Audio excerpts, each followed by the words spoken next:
Hello everyone. तो important question series में आज हम स्टार्ट करेंगे molecular basis of inheritance. Molecular basis of inheritance के अगर नीट एग्जाम में वेटेज की बात करें तो इसका वेटेज काफी ज्यादा है। मिनिमम 6 क्वेश्चन और मैक्सिमम 8 to 10 क्वेश्चंस तक पूछे जाते हैं, क्योंकि इस चैप्टर का इंटरकनेक्शन है आपकी जेनेटिक्स से, इसके अलावा बायोटेक से भी है और सेल बायोलॉजी से भी है। तो ये चैप्टर आपके इन तीनों चैप्टर से भी रिलेट करता है, इसी वजह से इसकी इंपॉर्टेंस काफी ज्यादा हो जाती है। और इस चैप्टर में कई सारे ऐसे टॉपिक हैं जिनसे हर साल फ्रिक्वेंटली क्वेश्चंस पूछे जाते हैं, जैसे कि लैक ऑपेरोन। हालांकि ये काफी बड़ा चैप्टर है, लेकिन इसके कुछ टॉपिक काफी इंपॉर्टेंट हैं जहां से हर साल क्वेश्चन बनता ही बनता है। तो यहाँ पर मेरा मोटो इतना है कि आपको हर टॉपिक से क्वेश्चंस मिले और हर टॉपिक से आपका क्वेश्चन कवर हो जाए। तो इसीलिए हम इसे 2 पार्ट में कंप्लीट करेंगे, पार्ट 1 और पार्ट 2। पार्ट 1 और पार्ट 2 को कंप्लीट करने के बाद में आपको वैरायटी ऑफ क्वेश्चंस भी मिल जाएंगे, तो आपको एक आइडिया लग पाएगा कि किस तरह के क्वेश्चन बन सकते हैं और आपके टॉपिक की भी थ्योरी यहाँ पर स्ट्रॉन्ग होगी। तो अब हम स्टार्ट करते हैं पार्ट 1 से और पार्ट 1 के पहले क्वेश्चन से। तो स्टार्ट करते हैं। पहला क्वेश्चन है, अनुलेखन के लिए कौन सा कथन असत्य है। पहला दिखा हुआ है इसमें, अनुलेखन के दौरान डीएनए की दोनों श्रृंखलाएं भाग लेती हैं। दूसरा है, सजीव का कुल डीएनए अनुलेखित होता है और डीएनए निर्भर करता है डीएनए पॉलीमरेज एंजाइम अनुलेखन की प्रक्रिया को उत्प्रेरित करता है। तो आप अगर यहाँ पर ये तीनों स्टेटमेंट को पढ़ेंगे तो इसमें लिखा हुआ है कि अनुलेखन के दौरान डीएनए की दोनों श्रृंखलाएं भाग लेती है, गलत है। डीएनए का अनुलेखित भाग पूरा का पूरा भाग अनुलेखित होता है, ये भी गलत है। और डीएनए पॉलीमरेज एंजाइम के द्वारा अनुलेखित होता है, उत्प्रेरित होता है, ये भी गलत है। तो यहाँ पर 4 आपके आंसर आएगा। ये चारों स्टेटमेंट अनुलेखन से रिलेटेड नहीं है। आगे चलते हैं। यूकेरियोट्स में डीएनए प्रतिकृतिकरण के अर्धसुरक्षी विधि किसने सिद्ध की थी। तो यहाँ पर डीएनए का प्रतिकृतिकरण अर्धसुरक्षी प्रकार का होता है, सेमी कंजर्वेटिव टाइप का होता है। ये किसने बताया था? पहला है टैलर ने, दूसरा है मैसलसन स्टाहल ने और तीसरा है वाटसन और चौथा है क्रिक ने। तो इसके बारे में, सेमी कंजर्वेटिव मॉडल के बारे में कि ये डीएनए का प्रतिकृतिकरण सेमी कंजर्वेटिव टाइप का होता है और इसे प्रयोग के द्वारा सिद्ध करने वाले वैज्ञानिक थे टैलर। नेक्स्ट है, आपको ये दिए हुए हैं, आपको स्ट्रेन दिए हुए हैं और बताना है कि डीएनए प्रतिलिपि का सही तरीका कौन सा है, किस तरीके से यहाँ पर डीएनए का रेप्लिकेशन होगा। जब भी हम डीएनए रेप्लिकेशन की बात करेंगे तो आप हमेशा ध्यान रखिए कि शुरुआत हमेशा 3 एंड से होती है। जैसे कि 5 एंड है तो ये 3 एंड है, ये 3 एंड है तो 5 एंड है, तो शुरुआत हमेशा 3 एंड से होती है। तो आप देख लो यहाँ पे 3 एंड है क्या? नहीं है। यहाँ पे 3 एंड है क्या? यहाँ पर है। यहाँ पर 3 एंड है क्या? यहाँ पर है तो सही, लेकिन आप इसको देखिए, ये यहाँ पर लैगिंग स्ट्रैंड को बताया हुआ है, इसीलिए हम इसको हटाएंगे। फिर यहाँ पे देखिए, यहाँ पर भी आप देखिए कि यहाँ पे 3 एंड तो है, लेकिन यहाँ पर भी आप देखो कि ये कंटिन्यूअस स्ट्रैंड नहीं है, यहाँ पे ओकाजाकी सेगमेंट को बताया गया है, तो ये भी हमारे लिए गलत है। तो अब आंसर आपका क्या हो जाएगा? सेकंड आंसर हो जाएगा। हमेशा ध्यान रखना कि 3 एंड से स्टार्ट होगा और 3 एंड वाला कंटिन्यू जाएगा और जो 5 एंड वाली टेम्पलेट होगी वो यहाँ पे इस तरीके से डिसकंटिन्यूअस जाएगी। इस तरह से आपको याद रखना है। लीडिंग स्ट्रैंड, लैगिंग स्ट्रैंड, ये आपको पता होना चाहिए। डीएनए का प्रतिकृतिकरण किस अवस्था में होता है? तो आप देख लीजिए, आपने सेल डिवीजन में भी ये क्वेश्चन अटेम्प्ट किए थे। आप बता सकते हैं कि डीएनए का रेप्लिकेशन कौन सी अवस्था में होता है, G0 G1 अवस्था में या G2 अवस्था में या S अवस्था में या मेटाफेज अवस्था में। अगर हम यहाँ पे डीएनए के रेप्लिकेशन से पहले की फेजेस की बात करें या सेल साइकिल की बात करें तो शुरुआत करते हैं G1 से, फिर G2, फिर आपके G1 से, फिर G2 से और ये एक सेकेंड, सबसे पहले आएगा आपके G1, फिर S, फिर G2, G1 S, फिर G2, फिर M फेज। तो G1 फेज में डीएनए का रेप्लिकेशन नहीं होता, S फेज में डीएनए का रेप्लिकेशन होता है और G2 फेज में फिर वो डीएनए वही बना रहता है। अब जैसे G1 में C है तो S में हो जाएगा 2C, फिर बाद में सब में 2C ही मिलेगा आपको, बाद में सब में क्या मिलेगा आपको? 2C ही मिलने वाला है। तो इस तरह से हमें ये ध्यान रखना है कि रेप्लिकेशन S अवस्था में होता है। निम्न में से आनुवांशिक कोड की विशेषता इनमें से कौन सी नहीं है? ट्रिक होता है आनुवांशिक कोड सार्वत्रिक ही होता है, लगभग ये सार्वत्रिक है, सभी जगह ऐसा ही है, संदिग्ध है और अतिव्यापित है। तो ओवरलैपिंग तो इसमें पाई नहीं जाती, लेकिन यहाँ पे लिखा है कि ये संदिग्ध है, तो ये बिल्कुल सही है कि ये इसकी विशेषता नहीं है आनुवांशिक कोड की। आगे चलते हैं, सारणी 1 दी गई है, सारणी 2 है, इसको मैच करना है। लाइगेज का काम क्या है, हेलिकेज का काम क्या है, डीएनए पॉलीमरेज का काम क्या है। ये आपके लिए सबसे आसान क्वेश्चन हो सकता है, मुझे लगता है, अगर आपने पढ़ लिया है। अगर आप पढ़ के क्वेश्चन अटेम्प्ट कर रहे हैं तो आप आसानी से दे सकते हैं। हेलिकेज का काम क्या होता है, अनकॉइलिंग करना। तो आप देख लीजिए यहाँ पे कहाँ है, प्रोटीन को विशिष्ट स्थान से काटने का काम, डीएनए प्रतिकृतिकरण के समय हाइड्रोजन बंध को तोड़ने का काम, और डीएनए के छोटे खंडों को जोड़ता है। तो यहाँ पे लिखा हुआ है, नीचे दिए गए में सही कूट के आधार पर करें, फर्स्ट और सेकंड का मिलान करना है, ठीक है। तो यहाँ पे ए बी सी सही है, ए बी सी सही है, ये ए का बी, लाइगेज डीएनए खंडों को जोड़ता है, तो ये तो सही है, ठीक है। और डीएनए पॉलीमरेज विशिष्ट स्थान से काटता है, ये पॉलीमरेज का काम नहीं है।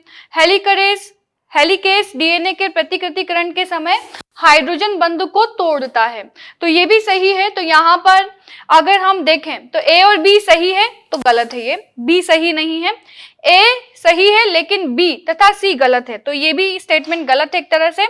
यहाँ पे लिखा है ए सही है, ए और सी सही है लेकिन बी गलत है, तो हमारा आंसर होगा 4 ही आपको लगाना है। 4 में आपको पता लग रहा है कि यहाँ पर ए और आपका सी ये तो सही है लेकिन बी आपका गलत है। मैं एक अच्छा सा पेन चूज कर लेती हूँ, उसके बाद हम स्टार्ट करते हैं, ठीक है। चलिए, आर्य संरक्षित डीएनए प्रतिकृतिकरण को डीएनए को सिद्ध करने के लिए कौन सा आइसोटोप प्रयोग में किया गया है। तो डीएनए के सेमी कंजर्वेटिव मॉडल को स्थापित करने के लिए, इसे प्रयोग द्वारा सिद्ध करने के लिए हमने N14 N15 का प्रयोग किया था। तो यहाँ पर ये आइसोटोप है N14 N15। यहाँ पे लिखा हुआ है 1431 जो कि हमने नहीं पढ़ा है, यहाँ पे 32 लिखा है, यहाँ 35 लिखा है। 32 S35 ये भी गलत है, ठीक, क्योंकि यहाँ पर ये जो 32 35 ये आपके आइसोटोप लिए गए थे या आनुवांशिक पदार्थ की खोज के लिए गए थे, और यहाँ पे ये भी नहीं होगा, तो आपका आंसर हो जाएगा 3rd। क्वेश्चन नंबर 8 है, हार्शन चेज के प्रयोग में T2 फेज के डीएनए को किसकी सहायता से रेडियो एक्टिव किया गया था। तो यहाँ पे T2 बैक्टीरियोफेज है, तो इसको किसकी सहायता से रेडियो एक्टिव किया गया था, P32 S35 P32 और S35। जब भी हम डीएनए की बात करते हैं, डीएनए को रेडियो एक्टिव किसकी सहायता से किया गया था, तो यहाँ पे P32 आएगा। इसके बारे में और भी डिटेल में देख लेते हैं। हर्षे चेज ने जब अपना प्रयोग किया था, तो यहाँ पर एक तो फास्फोरस को लिया था और सल्फर को लिया था, तो यहाँ पे P32 लिया था और S35 लिया था। S35 प्रोटीन के लिए लिया था, प्रोटीन को लेबल करने के लिए लिया था, और P32 ये डीएनए को लेबल करने के लिए लिया था। तो ये आपको ध्यान रखना है, अगर यहाँ पे डीएनए की जगह प्रोटीन आ जाता तो आपका आंसर क्या होता, आपका आंसर होता है S35। तो ये आपको ध्यान रखना है। अच्छा, स्टूडेंट को कंफ्यूजन भी होता है P32 S35 में, तो इसको याद करने का मैं तरीका भी आपको बताती हूँ कि कैसे आपको याद रखना है। S35 तो S ऐसे लिखा हुआ है और 3 ऐसे लिखा हुआ है, और फिर उसके बाद 5 ऐसे लिखा हुआ है, तो 5 और S आपको मिलता हुआ दिखाई दे रहा है, इसलिए हमेशा ध्यान रखना कि सल्फर के ऊपर 35 है, क्योंकि कई सारे स्टूडेंट सल्फर के ऊपर 32 समझ लेते हैं, थोड़ा सा कंफ्यूजन यहाँ पे हो जाता है। तो आप ध्यान रखिए कि S क्या है, 35 है, और P यहाँ पे 32 है। याद कैसे रखना है वो मैंने आपको बता दिया। आगे चलेंगे। एक ई कोलाई जो कि हल्का डीएनए अणु रखता है, तो 60 मिनट के लिए N15 माध्यम में वृद्धि कराया जाता है, तब प्राप्त डीएनए में हल्के तथा भारी घनत्व वाले डीएनए का अनुपात क्या होगा। देखिए, इसको आप किस तरह से सॉल्व करते हैं मैं आपको वो भी बता देती हूँ। जब भी ऐसा क्वेश्चन आ जाए तो आपको कैसे सोल्व करना है कि एक ई कोलाई का डीएनए है जो कि हल्का है, हल्का डीएनए मतलब यहाँ पे N14 है, N14 है, मैं सीधे यहाँ पे इसको 14 लिख रही हूँ, आप समझ जाना। यहाँ पर ये डीएनए है, 14 है। ई कोलाई का डीएनए हल्का डीएनए अणु रखता है, 60 मिनट बाद N15 माध्यम में वृद्धि कराया जाएगा, तब प्राप्त डीएनए के क्रमशः हल्के, भारी तथा घनत्व वाले डीएनए का अनुपात आपको यहाँ पे बताना है। देखिए, जब इस तरह की क्वेश्चन आ जाए तो पहले तो आप इसको सॉल्व कर लीजिए। हमें ये पता है कि यहाँ पे ई कोलाई बैक्टीरिया के बारे में बात हो रही है, उसकी जो साइकिल होती है वो 20 मिनट की होती है। तो इस तरह से 20 20 20 मतलब यहाँ पे 3 बार साइकिल चलेगी। 3 बार साइकिल चलेगी, इसका मतलब कि यहाँ पे, और किस में चलेगी, N15 में। तो इसको हमने 15 में डाल दिया, 15 में डाल दिया तो 14 पे बनेगा 15 डीएनए, नया डीएनए। ये पुराना वाला और ये नया वाला। फिर ये 14 वाला पुराना वाला डीएनए है, तो पुराने वाले पे बनेगा 15, पुराने वाले पे बनेगा 15। इस तरह से आप देखोगे कि हर जनरेशन में जितने भी डीएनए बनेंगे यहाँ पे, तो उसमें 14 14 ये रिपीट होगा। बाकी आने वाली जो नई जनरेशन होगी उसमें 15 ही मिलेगा। कैसे, एक बार फिर देख लो, ये फर्स्ट जनरेशन है, फिर सेकंड जनरेशन में आ जाओ, तो यहाँ पे 15 में डाल दिया हमने, N15 में डाल दिया, N15 में डाल देंगे तो 14 और 15, 15 और 15, ठीक है। यहाँ पर ये देखिए, ये पुराने के ऊपर नया बनेगा 15 और ये पुराने के ऊपर फिर नया बनेगा 15, तो ये हो गया। अब इसका देखेंगे, इसमें भी N14 के, इस 14 के नीचे 15, फिर इस 15 के नीचे 15, इस 15 के नीचे 15, तो ये पहली जनरेशन, ये दूसरी जनरेशन और फिर तीसरी जनरेशन की बात करेंगे। तीसरी जनरेशन की बात करेंगे तो यहाँ पे 14 और 15, फिर यहाँ पे 15 और 15, और आगे चलेंगे, आगे यहाँ पर 14 15 14 और 15 और 15 और 15, ठीक। तो यहाँ पे इससे हमने बनाया, इससे N14 और N15, फिर इससे बनाया N15, N15 ही बनेगा इससे, N15 15, इससे भी N15 N15, इससे N14 N15, इससे N15 और N15, और इससे दोनों ही N15 N15 बनेंगे, N15 N15। अब आपसे पूछा गया है कि यहाँ पर हल्के और भारी का घनत्व आपको बताना है। यहाँ पे हाइब्रिड नहीं पूछा है, यहाँ पे आपसे पूछा है कि हल्के और भारी का घनत्व बताइए। तो अब यहाँ पे आप देखो कि सबसे ज्यादा आपको कौन सा दिखाई दे रहा है, भारी दिखाई दे रहा है। पहले इनको आप काउंट भी कर लो, काउंट यहाँ पे कितने हुए, ये यहाँ पर ये 2 2 4 2 6, या फिर इसको 1 2 3 4 5 6 7 और ये 8 हो गए कुल मिला के, ठीक है। ये कहीं पे इसकी पूरा है, लेकिन ये कुल मिला के 8 हो गए, 1 2 3 4 5 6 7 8 हो गए, ठीक है। अब 8 में से जितने भी हैं वो सारे के सारे 6 कैसे हैं, आपके 15 वाले हैं, मतलब भारी वाले हैं। 8 में से 6 कैसे, 15 वाले, लेकिन 8 में से 2 कैसे रहेंगे, आपके हल्के रहेंगे। तो 8 में से 2 आपके कैसे रहेंगे, यहाँ पे सॉरी हाइब्रिड रहेंगे। बाकी तो आपको हाइब्रिड ही मिलने वाले हैं ना यहाँ पे, जैसे कि ये भी आपको हाइब्रिड मिला है, ये भी आपको हाइब्रिड मिला है, तो 2 आपको यहाँ पे हाइब्रिड मिले हैं, बाकी 6 आपको कैसे मिले हैं, भारी मिले हैं। तो अब यहाँ पे 6 आपको भारी मिले हैं और हल्का आपको एक भी नहीं मिला है, हल्का आपको एक भी नहीं मिला है, तो आंसर आपका क्या हो जाएगा, 0 6। एक बार फिर बताती हूँ, जैसे मैंने आपको बताया वैसे आप करके देखिए, ठीक। ज्यादा आप यहाँ पे उसमें मत जाइए कि यहाँ पे N लिख रहे हैं, ऐसा कुछ नहीं। 14 मीडियम का मतलब ये डीएनए की स्ट्रैंड है, डीएनए है ये, और डीएनए की दोनों स्ट्रैंड पे 14 14 है। इसको 15 में डाल दिया तो इस पुरानी वाली स्ट्रैंड पे नया स्ट्रैंड बनाया तो 14 15, फिर इसको इसके पुरानी वाली स्ट्रैंड पर नया स्ट्रैंड बनाया तो 14 15, ठीक है। फिर इसको तीसरी जनरेशन के बाद में यहाँ पे आपको 8 स्ट्रैंड मिलेंगी। 8 में से सारी की सारी 6 भारी हैं, लेकिन यहाँ पर हाइब्रिड एक भी नहीं है, तो इसीलिए यहाँ पे आंसर आपका क्या हो जाएगा, 0 6, ठीक है। हाइब्रिड यहाँ पे 2 है, सॉरी यहाँ पे हाइब्रिड 2 है, लेकिन हल्का एक भी नहीं है, हल्का एक भी नहीं है, तो आंसर आपके हो जाएगा 4। चलिए, ऐसे क्वेश्चन अभी 1 2 और आएंगे, तब आपकी और भी अच्छे से प्रैक्टिस हो जाएगी। आगे चलते हैं। लैकोपेरोन की वाई जीन आई का कूट लेखन करती है, जो कोशिका के लिए सेकंड की पारगम्यता को बढ़ाता है। फर्स्ट तथा सेकंड के स्थान का सही चयन कीजिए।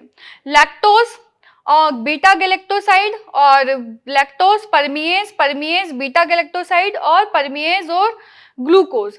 तो यहाँ पे lac operon Y gene, lac operon Y gene, आपको वाई जीन के बारे में पता ही होगा, ZYA जीन थी, तो Y जीन के बारे में आई का कूटलेखन करती है, जो कोशिका के लिए सेकंड की पारगम्यता को बढ़ाता है। तो जो पारगम्यता को बढ़ाता है वो है परमिएजेस।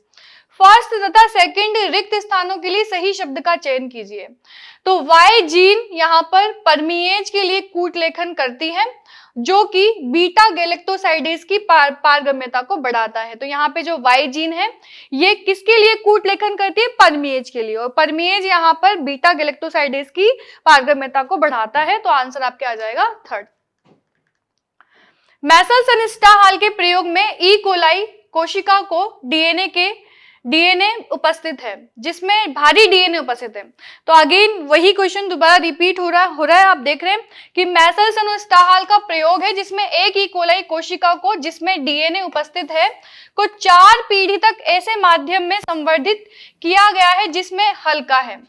अब भारी डीएनए है, इसने खुद ने कहा है कि ये भारी डीएनए। भारी डीएनए का मतलब ये N15 है ना, N15 वाला डीएनए। N15 वाला डीएनए से मेरा मतलब है कि इसमें 2 स्ट्रैंड होंगी, N15 और N15। तो ये एक डीएनए है, ठीक है, ये भारी है, इसके बारे में बात कर रहा है, ये भारी डीएनए। इसको 4 पीढ़ी तक ऐसे संवर्धित माध्यम में किया था जो कि हल्का है। अब 4 पीढ़ी तक करेंगे, तो अभी मैंने आपको करके बताया ना, वैसे करने की जरूरत नहीं है। आप ये देखो कि ये एक है, अब इसको दूसरी जनरेशन में डालूंगी मैं, इसको एक समझो कि ये एक डीएनए है, ये एक डीएनए की 2 स्ट्रैंड होती है। आपको पता है ना कि ये एक डीएनए होता है तो इसकी ये 2 स्ट्रैंड होती है, तो मैं ये 2 स्ट्रैंड की बात कर रही हूँ, ठीक है। ये आपका एक डीएनए है। एक जनरेशन के बाद में, क्योंकि इसने बोला है कि 4 जनरेशन, इसने बोला है 4 पीढ़ी तक ऐसे माध्यम में रखेंगे जो कि हल्का है, ठीक है। 1 से क्या हो जाएगा? 2 हो जाएगा, 2 से आगे चल के क्या हो जाएंगे? 4 हो जाएंगे, 4 से आगे चल के क्या हो जाएंगे? 8 हो जाएंगे। तो यहाँ पर एक जनरेशन तो ये हो गई, दूसरी जनरेशन ये हो गई, तीसरी जनरेशन यहाँ पे ये हो गई, चौथी जनरेशन पे भी आ जाओ तो 8 यहाँ पे क्या हो गए? 3, और बाकी यहाँ पे 2 से 4, 4 से 8, 8 से यहाँ पे हो गए 16। ये 4 जनरेशन हो गई। क्लियर? ये यहाँ पे कितनी जनरेशन हो गई? 4 जनरेशन। यहाँ पर पहली जनरेशन, फिर दूसरी जनरेशन, फिर तीसरी, 4 जनरेशन हो गई आपके, ठीक है। अब आपको बताना है कि उपस्थित है, तो चौथी पीढ़ी में N15, N15-14 और N14-14 युक्त डीएनए का अनुपात कितना होगा? ठीक, पहले बात तो यहाँ पे इस क्वेश्चन को करने के लिए इसको मैं यहां से इरेज करती हूँ, ठीक। तो ये एक जनरेशन है, एक जनरेशन में यहाँ पे एक था, एक जनरेशन के बाद में ये कितने हो गए? 2, 2 के बाद कितने हो गए? ये 4, 4 के बाद कितने हो गए? ये 8, ठीक है, और 8 के बाद ये कितने हो गए? 16 जनरेशन हो गई। क्लियर है ये? अब 16 का मतलब यहाँ पे क्या है कि जो 16 है, 16 का मतलब यहाँ पे एक डीएनए है, तो यहाँ पे 16 डीएनए बने हैं, ठीक। अब बताना है आपको N15, N15-14 और N14-14 युक्त डीएनए का अनुपात क्या होगा। इसे करने के लिए पहले तो आप ये समझिए कि यहाँ पर ये N15 N15 है, N15 N15, ठीक है, ये N15 N15 है। N15 N15 हमेशा रहेगा, ये लास्ट तक कितनी भी जनरेशन चले जाए लेकिन ये रहेगा वहां पे, ठीक है। तो यहाँ पर N15 N15 आगे रहने वाला है। आगे जो जनरेशन आएगी वो सारी की सारी कौन सी होगी? आपके N14 की और N14 की ही रहेगी, आगे चल के N14 की ही रहेगी, आगे की जितनी भी जनरेशन है। तो अब यहाँ पे आपका आंसर भी बता देती हूँ मैं कि इसका आंसर क्या होगा। पहले क्वेश्चन को सॉल्व कर लेते हैं, फिर इसका आंसर बताती हूँ। तो इसकी जनरेशन निकालने के लिए पहले तो आप इसको N14 में रखेंगे, तो N15 और N14, फिर ये N15 और फिर आपका N14। इस तरह से आप नेक्स्ट जनरेशन निकालोगे तो अगेन यहाँ पे आपके 4 बन जाएंगे, N15 और फिर N14 और N14 और N15 और N14, N15 N14 N14 N14 और again N15 N14 N14 N14। इस तरह से कंटिन्यूसली आप देखोगे कि आपको हमेशा यहाँ पर एक हाइब्रिड मतलब N15 N14 आपको लास्ट तक मिलेगा। जो N15 N14 है ये आपको लास्ट तक मिलेगा। ये पूरा का पूरा आपको किस तरह से आएगा कि 4 जनरेशन का मतलब है 80 मिनट बाद। तो 80 मिनट बाद आपको जितने भी स्ट्रैंड यहाँ पे मिलने वाले हैं वो सारे के सारे 14 मिलेंगे और एक आपको मिलेगा इसमें हाइब्रिड।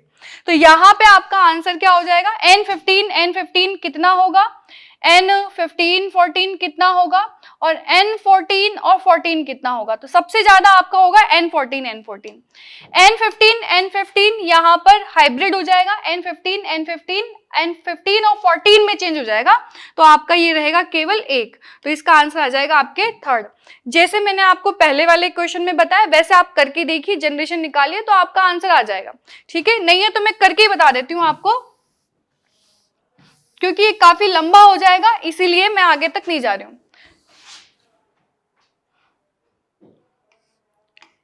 14 है, भारी है डीन, हाँ भारी है। तो 15 है, 15 है। इसको नेक्स्ट पेज पे ले लेते हैं। 15 फिर 15, इसको पहली जनरेशन में डालेंगे तो यहाँ पे ये हो गई 15 14। ठीक, इसके बाद में सेकंड तो ये हो गया आपका 15 14 और 15 14 और 14, फिर 15 और आपका 14 और 14। ये फर्स्ट, ये सेकंड। अब थर्ड भी निकाल लेते हैं।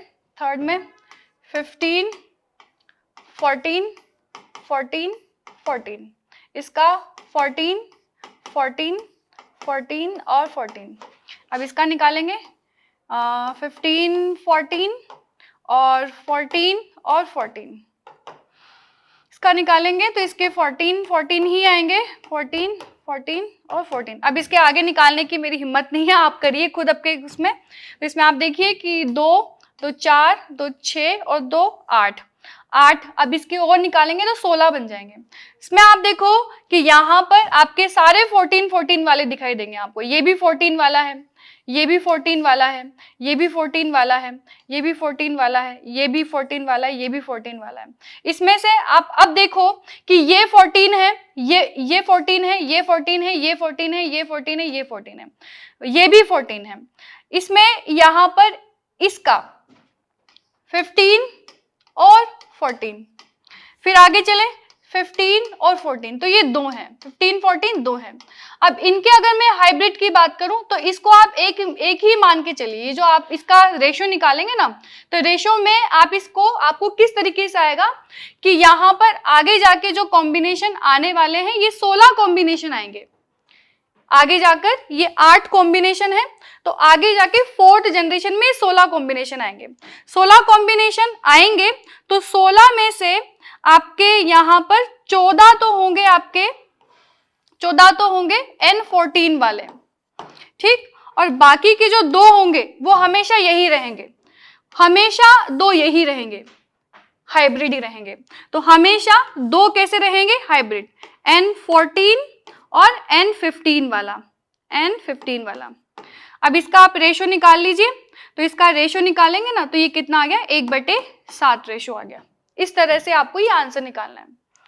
ठीक, एक बार फिर मैं चल जाती हूँ यहाँ पे। ये देखिए कहाँ चला गया, ये आपका आंसर है। तो इसमें टोटल 4 जनरेशन बाद में आपको कितने कॉम्बिनेशन आए, 16 कॉम्बिनेशन निकल के आए हैं। 16 में से 14 टोटल जो कॉम्बिनेशन आए 4 आफ्टर 4 जनरेशन, ये 1 जनरेशन, फिर ये 2 जनरेशन, फिर 3 जनरेशन, फिर 4 जनरेशन। तो आफ्टर 4 जनरेशन आपके कुल मिला के 16 कॉम्बिनेशन निकल के आए, 16 कॉम्बिनेशन निकल के आए।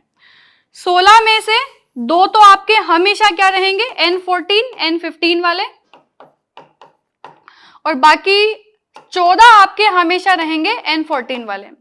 इनका रेशो निकालोगे तो आ गया 1/7। इस तरीके से आपका आंसर आ गया यहाँ पे 0, मतलब ये N15 वाला तो आपको एक भी नहीं मिलेगा, और आपको मिलेंगे N15 और N14 वाले। तो इस तरह से थोड़ा लंबा प्रोसेस हो जाता है, और अगर लंबा प्रोसेस नहीं करना है तो जैसा मैंने आपको बताया आप वैसे कर लो।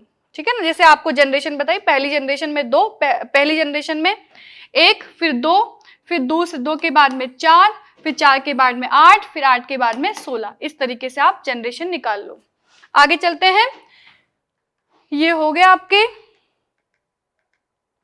नीचे दिए गए एक भाग को छोड़कर सभी भाग टीआरएनए के हैं, उस भाग को पहचानिए। कोडोन, एंटीकोडोन, डीएचयू आर्म और टी साइट सी लूप। तो आपको ये भी पता है कि एंटीकोडोन पार्ट भी होता है, डीएचयू लूप भी होता है, टी साइट सी लूप भी होता है। इसको छोड़कर ये वाला भाग टीआरएनए का नहीं है। किस प्रकार आरएनए उत्प्रेरक के समान कार्य करता है? एमआरएनए, टीआरएनए और आरआरएनए, और इनमें से कोई नहीं। तो आरएनए उत्प्रेरक की तरह कार्य करता है, मतलब एंजाइम की तरह कार्य करता है, राइबोजाइम की तरह कार्य करता है। तो राइबोजाइम आरआरएनए का बना होता है। तो यहाँ पे आंसर आ जाएगा आपके 3rd। नेक्स्ट है, निम्नलिखित में से कौन सा मिलान एंजाइम और उससे संबंधित कार्यों के लिए सही ढंग से मिलाया गया है? DNA polymerase 3rd, DNA polymerase 3rd 3 to 5 direction में पॉलीमरेज क्रिया करता है, 5 to 3 में एक्सोन्यूक्लियस करता है। ये गलत है। ये 5 to 3 में पॉलीमरेज क्रिया करता है, 5 to 3 में एक्सोन्यूक्लियस। और DNA polymerase first 3 to 5 direction में एक्सोन्यूक्लियस करता है, बिल्कुल सही है। और 5 to 3 में पॉलीमरेज करता है, तो फर्स्ट के लिए बिल्कुल सही है, इसलिए आपका आंसर आ जाएगा यहाँ पे सी। आगे चलेंगे, ए की उपस्थिति एक पुरानी धरोहर है और बी की प्रक्रिया सी की प्रभुता को प्रदर्शित करता है। ए यहाँ पर क्या है, बी क्या है, सी क्या है? ए की उपस्थिति एक पुरानी धरोहर है। अब देखिए क्या है पुरानी धरोहर? एक्सोन, एसएनआरएनए, इंट्रॉन और स्प्लिट जीन, आगे भी देखेंगे। धरोहर है। और बी की प्रक्रिया आरएनए संसार की प्रभुता को प्रदर्शित करता है, क्योंकि यहाँ पे भी आरएनए संसार है, आरएनए संसार यहाँ पर भी है। पॉलीमरेज नहीं आएगा, ये आपकी एनसीईआरटी की लाइन है। तो आरएनए संसार की प्रभुता के बारे में यहाँ पे स्प्लाइसिंग आएगा और इसमें आएगा इंट्रॉन। तो इंट्रॉन की उपस्थिति, ये आपको आपके एनसीईआरटी पढ़ना होगा। इसके लिए इंट्रॉन की उपस्थिति एक पुरानी धरोहर है। और स्प्लाइसिंग, इसमें आएगा आपके स्प्लाइसिंग। स्प्लाइसिंग की प्रक्रिया यहाँ पर आरएनए संसार की प्रभुता के बारे में बताता है। तो इस तरह से आपको फिल इन द ब्लैंक्स वाला क्वेश्चन भी मिल सकता है। निम्न में से कौन सा आरएनए एक कोशिका में सबसे कम स्थायी होता है? टीआरएनए, एमआरएनए, 23S आरएनए और 5S आरएनए। अगर हम अस्थायी की बात करें, सबसे कम स्थायित्व होता है यहाँ पर एमआरएनए का। तो यहाँ पे आ जाएगा 2nd। कौन सा कथन सही है ये बताना है। कौन सा कथन सही है? अंतरण आरएनए में प्रतिकूट फंदा होता है जिसमें कोडोन पूरक क्षार मिलते हैं। ठीक है, अंतरण आरएनए में एक प्रतिकूट फंदा होता है जिसमें कोडोन के पूरक क्षार मिलते हैं। टीआरएनए में एक अमीनो अम्ल स्वीकार्य छोर होता है। प्रत्येक अमीनो अम्ल के लिए विशिष्ट अंतरण आरएनए होते हैं और प्रारंभ हेतु विशिष्ट अंतरण आरएनए होता है जिसे प्रारंभ अंतरण आरएनए कहते हैं। रोध प्रकूट के लिए विशिष्ट अंतरण आरएनए होता है जिसे रोध अंतरण आरएनए कहते हैं, जो कि गलत है कि यहाँ पे आरएनए नहीं होता है। स्टॉप कोडोन के लिए यहाँ पे अंतरण आरएनए, स्टॉप कोई विशिष्ट प्रकार का आरएनए नहीं होता है।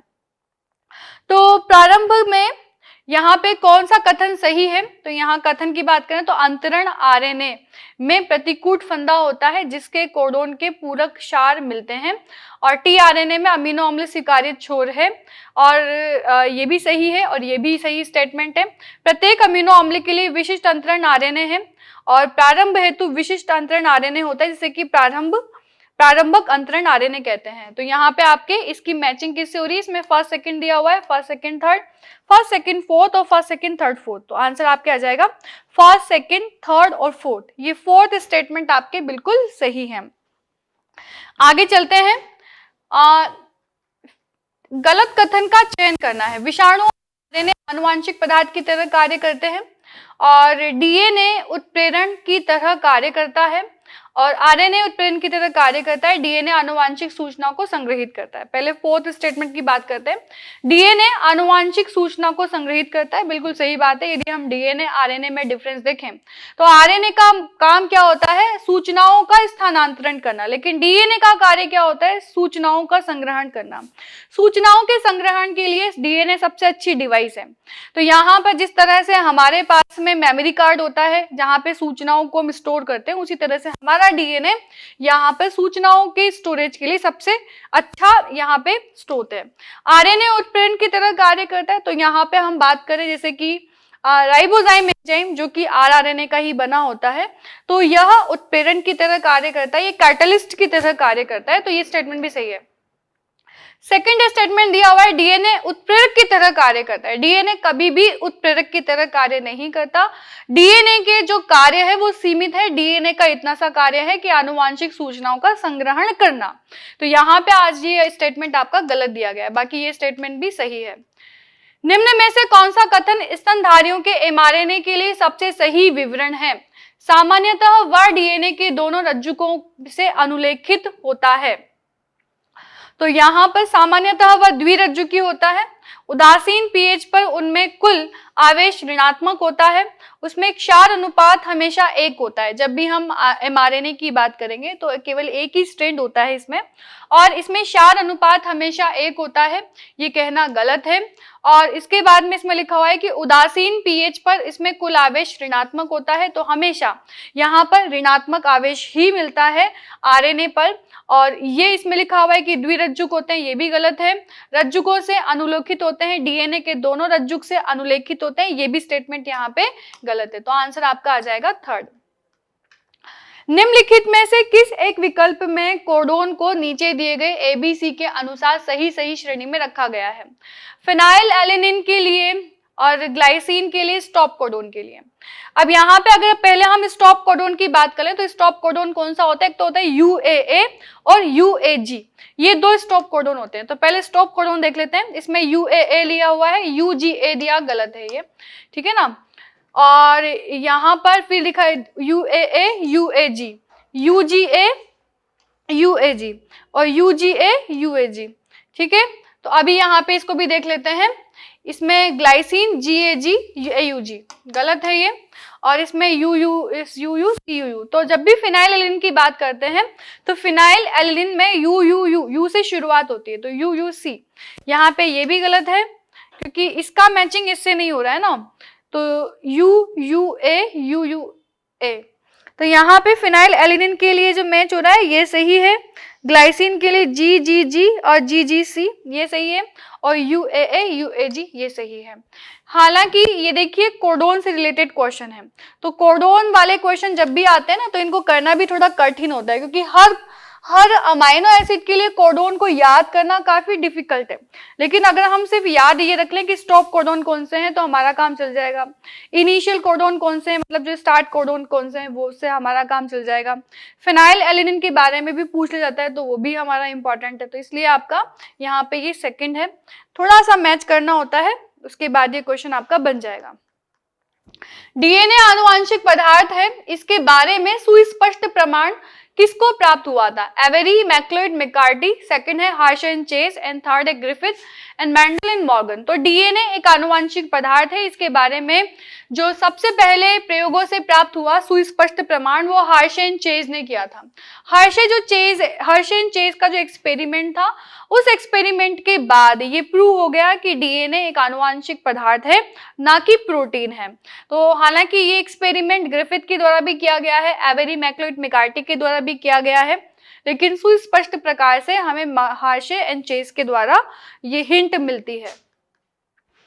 1928 में फ्रेडरिक ग्रिफिथ ने दर्शाया कि वंशानुगत पदार्थ निम्न प्रक्रिया द्वारा एक प्रकार के जीवाणु से दूसरे जीवाणुओं में जाता है। तो फ्रेडरिक ग्रिफिथ ने बताया था पारक्रमण, संयुग्मन, पुनः संयोजन और रूपांतरण। फ्रेडरिक ग्रिफिथ ने जब प्रयोग किया था चूहों के ऊपर, तो फाइनली इन्होंने ये बताया था कि यहाँ पर जो डीएनए का ट्रांसफर हो रहा है ये ट्रांसफॉर्मेशन की प्रक्रिया के द्वारा हो रहा है, जिसको हम बोलते हैं रूपांतरण। तो यहाँ पे आप ध्यान रखना, पारक्रमण के बारे में नहीं बताया है, संयुग्मन के बारे में भी नहीं बताया, पुनः संयोजन के बारे में भी नहीं बताया, इन्होंने बताया है रूपांतरण के बारे में। ट्रांसफॉर्मेशन प्रिंसिपल के बारे में बताया था ग्रिफिथ ने। इसी के द्वारा यहाँ पर जीवाणु का डीएनए एक जीवाणु से दूसरे जीवाणु में स्थानांतरित होता है। निम्नलिखित में से कौन सा एंजाइम आर प्रभेद का और एस प्रभेद में रूपांतरण को प्रभावित करेगा? तो डीएनए और आरएनए और डीएनएस। तो आर प्रभेद तथा एस प्रभेद में आर प्रभेद का रूपांतरण एस प्रभेद में रूपांतरण को बाधित कौन करेगा? डीएनएस, आरएनएस और डीएनएस। तो यहाँ पर बाधित करेगा डीएनएस, ठीक है, डीएनएस। क्योंकि डीएनए को जब आप डाइजेस्ट कर दोगे तो रूपांतरण कैसे होगा? क्योंकि आनुवांशिक पदार्थ कौन सा है? डीएनए है, और डीएनए को ही आप डीएनए एंजाइम से अगर डाइजेस्ट कर देंगे, डीएनए का पाचन कर देंगे, तो फिर रूपांतरण कैसे होगा? डीएनए के आधार पर ही तो रूपांतरण हो रहा है। जब आर प्रभेद का डीएनए एस प्रभेद में आ जाता है, ठीक है, तभी तो उसका रूपांतरण होता है। नीचे दिए गए चित्र में सेंट्रल डोग्मा यहाँ पे दिया गया है, डीएनए से डीएनए बन रहा है, डीएनए का सेल्फ रेप्लिकेशन यहाँ पे हो रहा है। बी में यहाँ पे डीएनए से आरएनए बन रहा है, इसको हम बोलते हैं ट्रांसक्रिप्शन। आरएनए से प्रोटीन बन रहा है, ट्रांसलेशन। एबीसी के संबंधों को, एबीसी से संबंधित सही कथन का चयन कीजिए। ए यहाँ पर रेप्लिकेशन है, इस प्रक्रिया में आरएनए निर्भर आरएनए पॉलीमरेज एंजाइम का उपयोग किया जाता है। सी यहाँ पर ट्रांसक्रिप्शन है, सी यहाँ पर ट्रांसक्रिप्शन है जो गलत है। बी यहाँ पर ट्रांसक्रिप्शन है, बी यहाँ पर ट्रांसक्रिप्शन है, और इस प्रक्रिया में आरएनए निर्भर डीएनए पॉलीमरेज एंजाइम का उपयोग किया था, गलत है। ए यहाँ पर रेप्लिकेशन है, बिल्कुल रेप्लिकेशन है, इस प्रक्रिया में डीएनए निर्भर डीएनए पॉलीमरेज एंजाइम का उपयोग किया जाता है। तो यहाँ पे फोर्थ स्टेटमेंट बिल्कुल सही है कि ए यहाँ पर क्या है? डीएनए का रेप्लिकेशन है, और डीएनए के रेप्लिकेशन के लिए डीएनए पॉलीमरेज एंजाइम की आवश्यकता होती है। तो ये स्टेटमेंट आपका बिल्कुल सही है। आगे चलेंगे। एक अणु जो जनिक पदार्थ के रूप में कार्य करता है, उससे निम्न गुण निश्चित रूप से उपस्थित नहीं होना चाहिए। एक अणु जो जनिक पदार्थ के रूप में कार्य करता है, उसमें निम्न गुण निश्चित रूप से उपस्थित नहीं होना चाहिए। यह रासायनिक एवं संरचनात्मक रूप से अत्यधिक क्रियाशील होना चाहिए, और यह अपनी प्रतिकृति बनाने में सक्षम होना चाहिए। इसमें धीमे परिवर्तन की क्षमता होनी चाहिए। यह संरचनात्मक रूप से ज्यादा स्थायी होना चाहिए। तो यहाँ पर जननिक पदार्थ के रूप में हम डीएनए की बात कर रहे हैं, और इनमें से इसके पास में कौन सा गुण निश्चित रूप से उपस्थित नहीं होना चाहिए? तो इसमें रासायनिक संरचनात्मक रूप से अत्यधिक क्रियाशील होना चाहिए। जब हम डीएनए की तुलना आरएनए से करते हैं तो दोनों में अंतर क्या है कि आरएनए अत्यधिक क्रियाशील है, डीएनए में स्थायित्व पाया जाता है। डीएनए में स्थायित्व है, डीएनए इज मोर स्टेबल, तभी उसे हमने जेनेटिक मटेरियल के फॉर्म में उपयोग में लिया है, जेनेटिक मटेरियल के रूप में उपयोग में लिया है। लेकिन आपको पता है आरएनए इज नॉट स्टेबल, ये इतना ज्यादा क्रियाशील है, इसी वजह से इसको एज ए जेनेटिक मटेरियल उपयोग में नहीं लिया गया है। तो ये तो नहीं होना चाहिए, ये गुण उस पदार्थ में नहीं होना चाहिए जो कि एक जननिक पदार्थ के रूप में कार्य कर रहा है। तो यहाँ पर ये आपका आंसर होगा। ये आप देख लीजिए, यहाँ पर ये एक्सपेरिमेंट दिया गया है, आपके हार्श एंड चेज का एक्सपेरिमेंट है, और इस एक्सपेरिमेंट में बताना है नीचे दिए गए चित्र में से क्या सही है। इस प्रयोग यह सुस्पष्ट प्रमाण मिला कि डीएनए ही आनुवांशिक पदार्थ है, और इस प्रयोग के 3 पद हैं, संक्रमण, अनावरण, और यह प्रयोग अल्फ्रेड हर्शे व चेज के द्वारा किया गया था। उपरोक्त सभी सही हैं। तो इसमें उपरोक्त सभी सही हैं। ये आपके एनसीईआरटी का डायग्राम दिया गया है। इस एनसीईआरटी के डायग्राम में हर्शे एंड चेज ने ये बैक्टीरियोफेज लिया है, T2 बैक्टीरियोफेज, और इस T2 बैक्टीरियोफेज का संक्रमण करवाया है इस बैक्टीरिया में, और यहाँ पर इस संक्रमण से पहले इनको रेडियो लेबल भी करवाया S35 और P32 से। इस पूरे प्रयोग का जो सीक्वेंस होता है, सबसे पहले यहाँ पर इसमें इन्फेक्शन करवाया जाता है। इन्फेक्शन का मतलब संक्रमण करवाया जाता है। संक्रमण के बाद में यहाँ पे अनावरण करवाया जाता है। अनावरण के पश्चात यहाँ पे अपकेंद्रण होता है। तो ये चारों स्टेटमेंट इसके लिए सही है, इसलिए आंसर आएगा आपके उपरोक्त सभी। 25, 26, 27 की तरफ आगे बढ़ते हैं। दिए गए प्रदर्शन में ए और बी हैं। एस प्रभेद चूहे में प्रवेश कराया गया है ए, आर प्रभेद चूहे में प्रवेश करवाया गया है बी। ठीक है, एस प्रभेद और आर प्रभेद, पहले तो ये जान लेते हैं। एस प्रभेद का मतलब जिसके ऊपर स्मूथ स्मूथ स्मूथ, और आर का मतलब है रफ, आर का मतलब है रफ। ठीक है, तो एस प्रभेद चूहे में प्रवेश करवाया जाता है तो क्या होगा, और आर प्रभेद चूहे में प्रवेश करवाया जाता है तो क्या होगा, हमको ये बताना है। तो यहाँ पर जो एस प्रभेद का मतलब है स्मूथ है। स्मूथ का मतलब कि उसके ऊपर यहाँ पर कवरिंग है। ठीक है, तो चूहा मर जाता है, यहाँ पर ए में लिखा हुआ है कि चूहा मर जाता है, और चूहा बी चूहा जीवित रहता है। अभी कंक्लूजन पे आएंगे, मैं आपको समझाऊंगी। और यहाँ पे ए लिखा हुआ है कि चूहा मर जाता है और बी वाला चूहा भी मर जाता है। फिर ए चूहा जीवित रहता है और बी वाला चूहा भी जीवित रहता है। ए चूहा जीवित रहता है और बी चूहा मर जाता है। इसको समझने के लिए पहले तो आप ये जानिए कि जब एस प्रभेद चूहे में प्रवेश करेगा, तो एस प्रभेद जैसे ही चूहे में प्रवेश करता है तो चूहा मर जाता है। चूहा क्यों मर जाता है? चूहा इसलिए मर जाता है क्योंकि ये जो बैक्टीरिया है, ये जो बैक्टीरिया है ये एस प्रभेद वाला बैक्टीरिया है, और एस प्रभेद वाले बैक्टीरिया पे क्या होता है, कवरिंग पाई जाती है, और कवरिंग पाई जाती है तो इस बैक्टीरिया को कोई किल नहीं कर पाता, इस बैक्टीरिया को कोई किल नहीं कर सकता। तो ये बैक्टीरिया इस चूहे के अंदर जाके, जिसको चूहा मान लीजिए, ये चूहा मर गया, तो ये बैक्टीरिया इस चूहे के अंदर जाकर यहाँ पर नहीं मर पाता, बैक्टीरिया प्रोटेक्टेड रहता है क्योंकि बैक्टीरिया के ऊपर कैप्सुलेटेड यहाँ पे कवरिंग है। कवरिंग की वजह से यहाँ पर ये बैक्टीरिया मरता नहीं है चूहे के अंदर जाकर, और चूहे के अंदर ये रोग उत्पन्न कर देता है जिससे कि चूहा मर जाता है आसानी से। लेकिन आर प्रभेद में क्या होता है कि आर प्रभेद जो एक रफ होता है, रफ बैक्टीरिया भी इसको बोलते हैं, क्योंकि इसके ऊपर कोई कवरिंग नहीं होती है, और जब इसके ऊपर कोई कवरिंग नहीं होती है तो ये बैक्टीरिया जब चूहे के अंदर जाएगा तो वो बैक्टीरिया चूहे के अंदर जाते ही मर जाएगा, और जब वो बैक्टीरिया चूहे के अंदर जाके मर जाएगा तो चूहा यहाँ पे जीवित रहेगा। तो ए वाला चूहा यहाँ पे मर जाता है और बी वाला चूहा यहाँ पे जीवित रहता है। बी वाला चूहा इसलिए जीवित है क्योंकि ये रफ बैक्टीरिया है, और रफ बैक्टीरिया जैसे चूहे के अंदर जाएगा तो वैसे ये बैक्टीरिया खुद ही मर जाएगा, तो इसलिए आपका आंसर हो जाएगा फर्स्ट। नेक्स्ट है 28 क्वेश्चन। यहाँ पर मैच करना है कोडोन का अमीनो अम्ल से। एयूजी मिथियोनिन के लिए सही है, एयूजी मिथियोनिन को ही कोड करता है। फिर लिखा हुआ है यूयूयू, तो यूयू यहाँ पे फिनाइल एलिनिन के लिए है, अभी हमने देखा था यूयूयू, ये है फिनाइल एलिनिन के लिए। फिर दिया हुआ है एजीए है आपके आर्जिनिन के लिए। जीयूजी ये किसके लिए है? जीयूजी सेराइन वैलिन के लिए, इन दोनों में से जीयूजी है वैलिन के लिए। अब आप मैच कर सकते हो, आपकी मैचिंग किससे हो रही है? ए में आ रहा है फर्स्ट, यहाँ पे फर्स्ट नहीं आ रहा है, यहाँ पे फर्स्ट आ रहा है।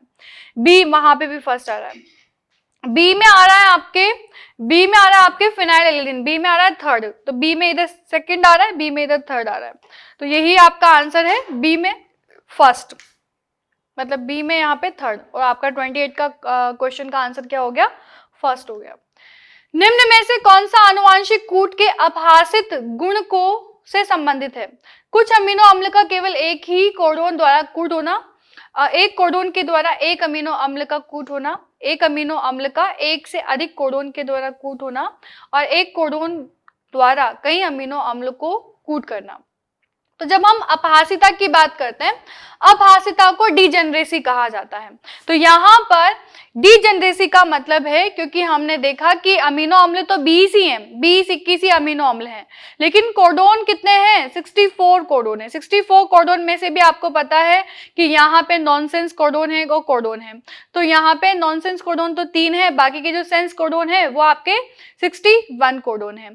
तो ओवरऑल आपके 61 कोडोन है, और 61 कोडोन और आपके 20 अमीनो अम्ल है। तो ये तो बात निश्चित हो गई कि एक अमीनो अम्ल को एक से ज्यादा कोडोन कोड करेंगे तो इसे ही हम कहते हैं डीजेनरेसी। तो यहाँ पे एक अमीनो अम्ल को एक कोडोन, तो ये गलत है। एक कोडोन के द्वारा केवल एक अमीनो अम्ल, और एक अमीनो अम्ल के एक से अधिक कोडोन के द्वारा कूट होता है, तो ये आपका सही आंसर होगा। ध्यान रखना है, एक अमीनो अम्ल एक से ज्यादा कोडोन के द्वारा भी कोडित हो सकता है, तो ये थर्ड आपका आंसर है। डीएनए द्विगुणन में लीडिंग स्ट्रैंड की वृद्धि होती है 5 to 3।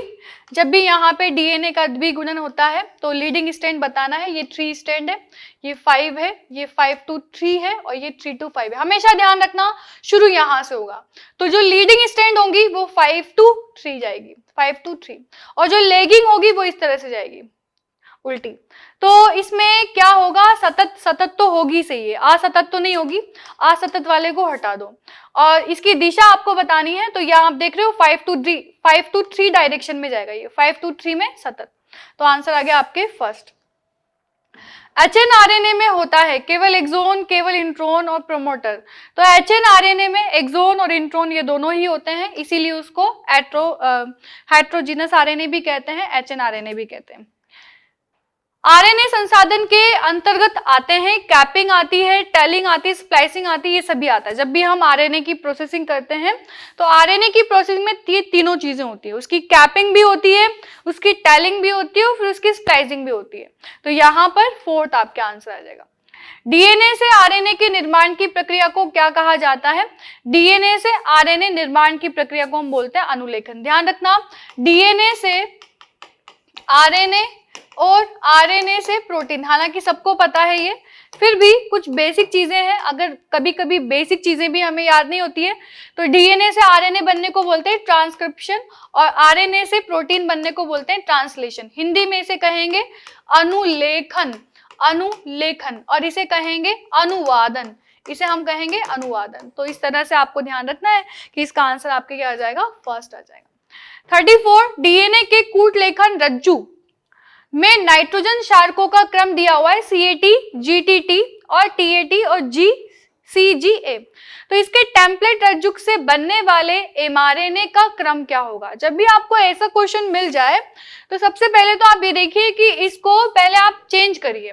इसको आप कैसे चेंज करेंगे? यहाँ पे लिखा हुआ है CAT, GTT, TAT, CGA। तो पहले तो इसका आप यहाँ पर इसका उल्टा यहाँ पे बनाइए, इसको डिकोड करिए। तो C में आपके क्या आ जाएगा? C के सामने G आ जाएगा, A के सामने आपके क्या आएगा यहाँ पे T, और T आप लिखेंगे नहीं क्योंकि T आपके आरएनए में होता नहीं है ना, डीएनए में। सो डीएनए में A के सामने आपके क्या आ जाएगा? T, T के सामने आपके आ जाएगा A, और G के सामने आ जाएगा आपके C, T के सामने A, और T के सामने अगेन यहाँ पे A, फिर A के सामने T, और T के सामने A, C के सामने G, G के सामने C, A के सामने यहाँ पे T। अब आप इसको आप आरएनए बनाइए। तो आरएनए आप कैसे बनाएंगे? G के सामने आ जाएगा C, T के सामने आपके आ जाएगा A, A के सामने अब T आता है, तो T तो आप लिखेंगे नहीं क्योंकि आपको ये आरएनए बनाना है, आपको बनाना है आरएनए। तो आरएनए में A की जगह अब आ जाएगा आपके U, C के सामने आ जाएगा आपके यहाँ पे G, A के सामने U, और के सामने U। अब आप मैच कर लो किससे मैच हो रहा है आपके। यहाँ पे CAU, GG, GUU और CAA, तो ये आपका यहाँ पे मैच नहीं हो रहा है।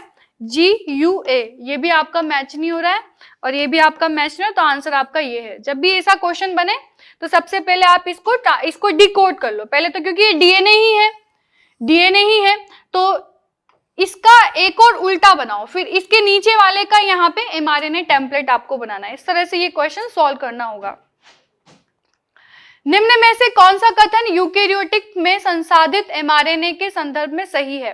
संसाधित mRNA में एक्सोन पाए जाते हैं पर इंट्रोन नहीं होते। संसाधित mRNA में इंट्रोन पाए जाते हैं पर एक्सोन पाए नहीं जाते। जब भी हम यहाँ पर प्रोसेस mRNA की बात करते हैं तो mRNA में एक्सोन, HNRNA में एक्सोन और इंट्रोन दोनों होते हैं, लेकिन जब उसकी प्रोसेसिंग की करते हैं तो उसमें से हम इंट्रोन को हटा देते हैं, केवल एक्सोन को रखते हैं।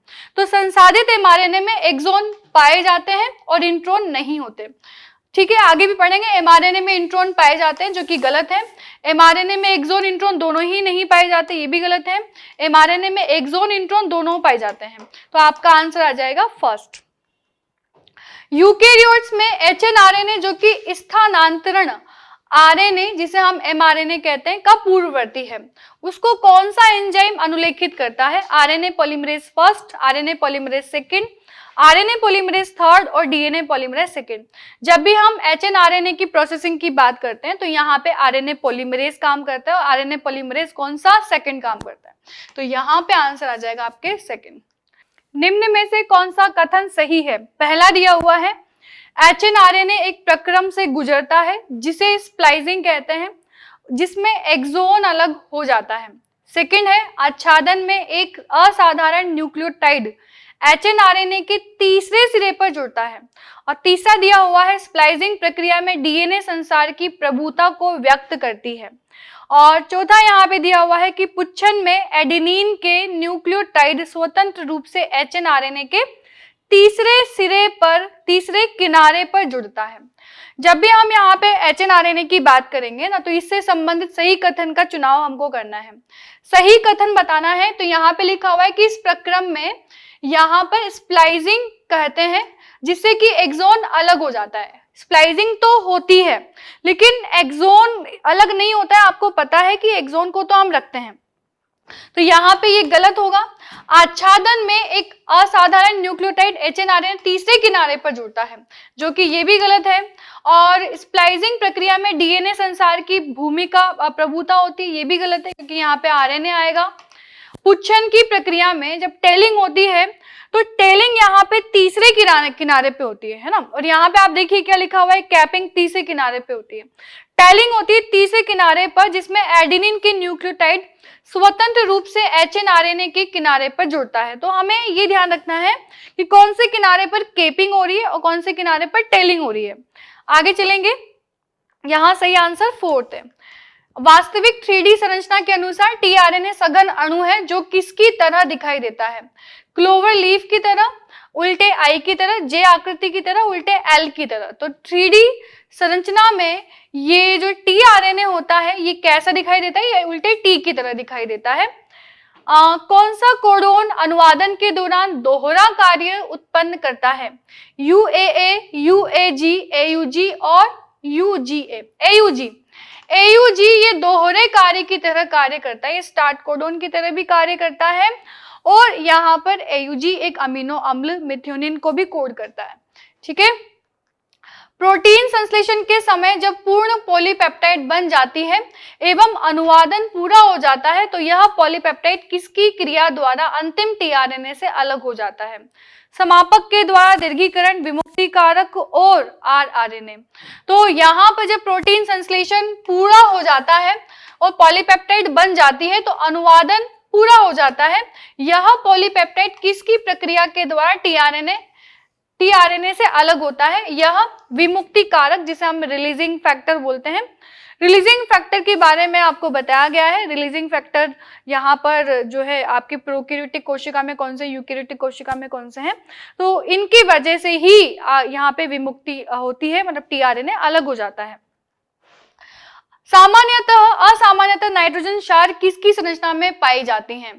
असामान्य नाइट्रोजन क्षार टीआरएनए में पाया जाता है। सबको पता है टीआरएनए में यहाँ पर असामान्य प्रकार के नाइट्रोजन क्षारक पाए जाते हैं, जो आप देखते हैं टी-साइसी लूप और इसके अलावा आप देखते हैं DHU लूप। तो इसमें आपको असाधारण न्यूक्लियोटाइड मिलते हैं। तो आंसर आ जाएगा आपके सेकंड। आरएनए निर्भर डीएनए पॉलीमरेज कौन सा है?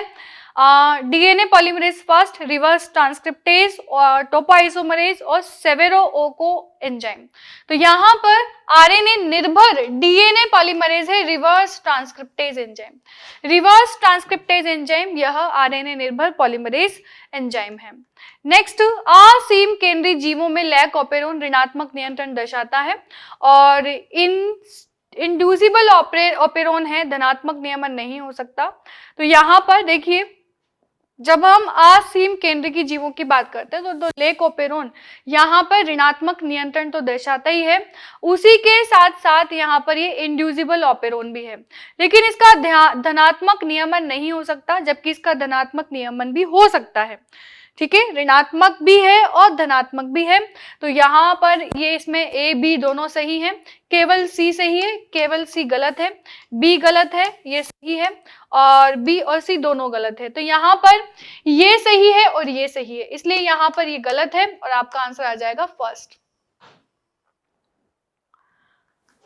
निम्न में से कौन सा आरएनए प्रोकैरियोट में उत्प्रेरक की तरह कार्य करता है? उत्प्रेरक की तरह कार्य कौन करेगा? यहाँ पे आरआरएनए, और आरआरएनए के यहाँ पे 4 वेरिएंट दिए गए हैं, उसमें से 23 एसआरआरएनए ये उत्प्रेरक की तरह कार्य करता है। तो हमारा आंसर आ जाएगा थर्ड। असत्य मिलान का चयन करना है, राइबोजाइम न्यूक्लिक अम्ल है और एंटीकोडोन टीआरएनए के पास में पाए जाते हैं। रो ट्रांसलेशन का कार्य करता है, जॉर्ज गेमोव ने आनुवांशिक कोड दिया था। तो यहाँ पे रो कारक, इसका ट्रांसलेशन का काम नहीं होता, तो ये आपका मिलान असत्य है, ये सही मिलान नहीं है। तो इस तरह से आपके ये 45 क्वेश्चन हुए, हर टॉपिक से 45 क्वेश्चन आपका यहाँ पे लिया गया है। और इस क्वेश्चन सीरीज के बाद में अब इसका पार्ट 2 हम कंप्लीट करेंगे, उसे कंटिन्यू करेंगे। पार्ट फर्स्ट में हमने 45 क्वेश्चन कवर किए हैं। तो आज की क्लास में इतना ही, और आप क्वेश्चन प्रैक्टिस करते रहिए, रीडिंग भी करिए, क्वेश्चन प्रैक्टिस भी करिए, बहुत ही इंपॉर्टेंट है। सिर्फ थ्योरी पढ़ने से आपका नीट एग्जामिनेशन क्लियर नहीं होगा, और सिर्फ अगर आप थ्योरी पढ़ते हैं तो मेरे ख्याल से उससे कुछ नहीं होना है। थ्योरी के साथ साथ सेम टाइम में क्वेश्चन को अटेम्प्ट करना भी जरूरी है, और जितना ज्यादा हो सके उतने ज्यादा, तभी आपको चैप्टर के ऊपर एक कॉन्फिडेंस आएगा, आपको ये रियलाइज होगा कि हाँ ये चैप्टर मेरा अब अच्छे से हो गया है। नहीं तो ऐसा होता है कितना ही आप चैप्टर को पढ़ लो, आपके टीचर कितने अच्छे से चैप्टर आपको पढ़ा लें, लेकिन क्वेश्चन सॉल्व नहीं हो पाते। आप खुद भी इंस्टीट्यूट में जाते हैं, आपके जो यूनिट टेस्ट होते हैं, आपके इंस्टीट्यूट में जो भी टेस्ट होते हैं, तो उनमें आप कितना आप ले पाते हो? आप मंथली, आप हर महीने कोई एक नया चैप्टर करते हो तैयार, फिर उसका जब आप क्वेश्चन अटेम्प्ट करते हो तो कितने मार्क्स आपके आ पाते हैं? तो यहाँ पर तो कई बार ऐसा भी होता है कि इंस्टीट्यूट में जब बच्चे अपने टेस्ट पेपर देते हैं तो उनके मार्क्स कम आते हैं, और मार्क्स कम आने की वजह से उनका कॉन्फिडेंस भी बहुत नीचे चला जाता है। तो इसीलिए क्वेश्चन प्रैक्टिस बहुत मैटर करता है। आप चैप्टर को पढ़ने के बाद सिर्फ थ्योरी पढ़ के मत बैठिए, थ्योरी पढ़ने के बाद में लगातार क्वेश्चंस बनाइए, खुद भी बनाइए और क्वेश्चंस को अटेम्प्ट भी करिए। तो आज की क्लास में इतना ही, मिलते हैं नेक्स्ट क्लास में। Thank you.